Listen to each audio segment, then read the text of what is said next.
अहमदाबादमध्ये विमानाचा अपघात का झाला याचं कारण आता समोर आलंय।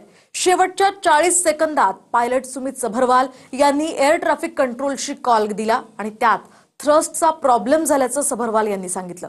थ्रस्ट प्रॉब्लेम नेमका काय असतो ते सविस्तर जाणून घेऊयात।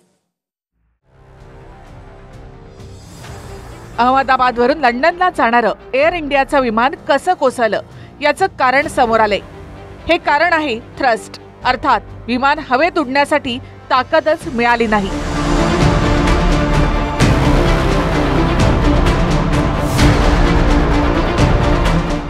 अहमदाबादच्या एअरपोर्टवरून विमानाचं उड्डाण होताच काही सेकंदातच पायलट सुमित सभरवाल यांनी एटीसीला मेडे अर्थात इमर्जन्सी कॉल दिला।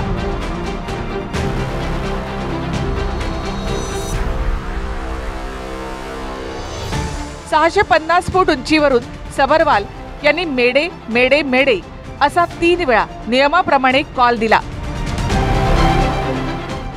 No thrust, losing power, unable to lift, म्हणजेच विमानाला वर झेपावण्यासाठी शक्ती मिळाली नाही, त्यामुळे विमानाला वर उचलता आलं नाही। यावर तात्काळ अहमदाबादच्या एटीसीनं पायलट सभरवाल यांच्याशी संपर्क साधला, पण सभरवाल यांच्याकडून कोणतीही प्रतिक्रिया मिळाली नाही। टेक ऑफ पासून 40 सेकंदात विमान कोसळल्याचं दिसत असलं तरी पायलट सभरवाल यांच्याकडून एअर ट्रॅफिक कंट्रोलला दिलेला कॉल आणि एअर ट्रॅफिक कंट्रोलकडून तात्काळ झालेला संपर्क हे सारं काही अवघ्या 15 सेकंदातच झालं असावं।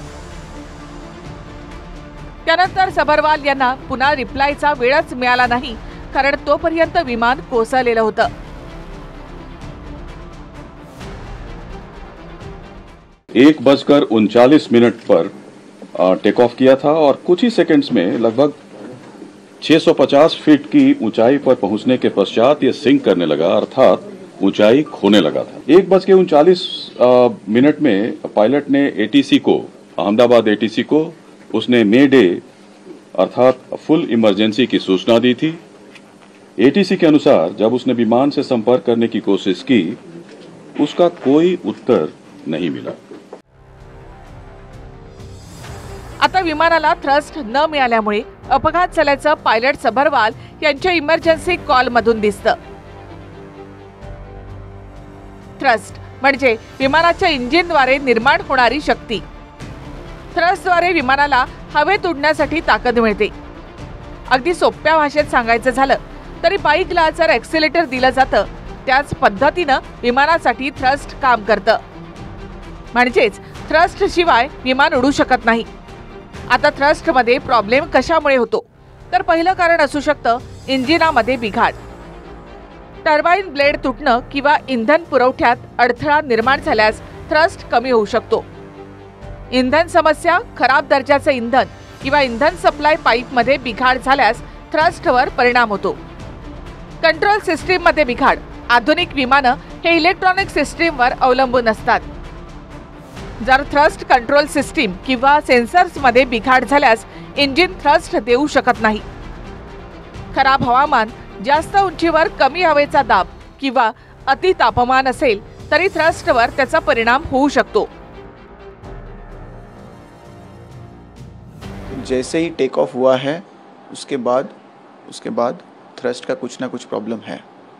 थ्रस्ट का मतलब इंजन पावर, जैसे हम लोग पावर बोलते हैं, एक्सीलरेटर बोलते हैं हम गाड़ी पे, वैसे हमारा वो जो पावर थ्रस्ट होता है, तो थ्रस्ट जितना चाहिए था, क्योंकि पूरा लोडेड जहाज़ था ये, 3-4 फैक्टर्स पे लोड का समझ में आता है कि जैसे पूरा जहाज़ फुल था, पैसेंजर फुल थे, उनके लगेजेस भी फुल होंगे, क्योंकि उसके बाद 400 या 600 फीट के आसपास थ्रस्ट कम होने लग रहा है, क्योंकि उनके पास वो थ्रस्ट मिल ही नहीं रहा ऊपर जाने के लिए, चढ़ ही नहीं पा रहा, उसको अटक गया कुछ 1-2 सेकंड के लिए वहीं पे, फिर धीरे धीरे नीचे आने लगा। तो इसमें इंजन फेल 1 हुआ है या 2 हुआ है, क्योंकि अगर 1 भी होगा तो जहाज थोड़ा हिलना चाहिए था, थोड़ा सा, तो मुझे डाउट है, और उसका रडर का भी मूवमेंट नहीं है, तो इंजन फेल होना थोड़ा मुश्किल लग रहा है मुझे। टेक ऑफ केल्यानंतर 10 ते 15 सेकंदातच कॅप्टन सभरवाल यांना माहिती झालं की विमान आता वाचू शकत नाही, त्यामुळे कमीत कमी नुकसान कसं होईल हे त्या मोजक्या सेकंदात विचार करून सभरवाल यांनी विमान जिथे मोकळी जागा आहे त्या दिशेने डायव्हर्ट केलं। आणि ती जागा होती बीजे मेडिकल कॉलेजच्या हॉस्टेलची। विमान थेट हॉस्टेलच्या इमारतीमध्ये घुसलं नाही, तर विमानाआधी हा जो मोकळा परिसर दिसतो या ठिकाणी कोसळलं। नंतर स्फोट होऊन विमान हॉटेलच्या इमारतीमध्ये शिरलं। जर विमान इथल्या मोकळ्या जागेवर कोसळलं नसतं आणि रहिवासी परिसरामध्ये किंवा घरांवर वस्तीमध्ये पडलं असतं तर प्रचंड मोठ्या प्रमाणात जीवितहानी झाली असती। लंडनला रवाना होण्याआधी हे विमान परदेशातून दिल्लीमध्ये आलं होतं। पॅरिसहून दिल्लीला 9.5 तासांचं अंतर पार करून विमान इथे आलं होतं। त्यानंतर हेच विमान दिल्लीहून अहमदाबाद म्हणजे 1 तास 50 मिनिटांचं अंतर त्यानं कापलं। अहमदाबादवरून लंडनला जाण्यासाठी या विमानानं 10 तास 50 मिनिटांचं अंतर यशस्वीपणे पूर्ण केलं होतं। जहां तक विमान के पूरे इतिहास की बात है, विमान ने इस दुर्घटना से पहले पेरिस से दिल्ली और दिल्ली से अहमदाबाद सेक्टर की उड़ान बिना किसी घटना के पूरी की थी। ज्या हॉस्टेलच्या इमारतीमध्ये ही विमान शिरलं तिथे मेडिकल कॉलेजचं कॅन्टीन होतं आणि तिथे विद्यार्थी जेवत होते। घटना घडली त्यावेळेला व्हिडिओ देखील समोर आलाय, जिथे गोंधळ उडाला असून मदतीसाठी धावाधाव सुरू होती। या घटनेमध्ये 25हून अधिक विद्यार्थ्यांचा मृत्यू झालाय। कृष्णा सोनारवाडकरसह गिरीश गायकवाड, TV9 मराठी, अहमदाबाद।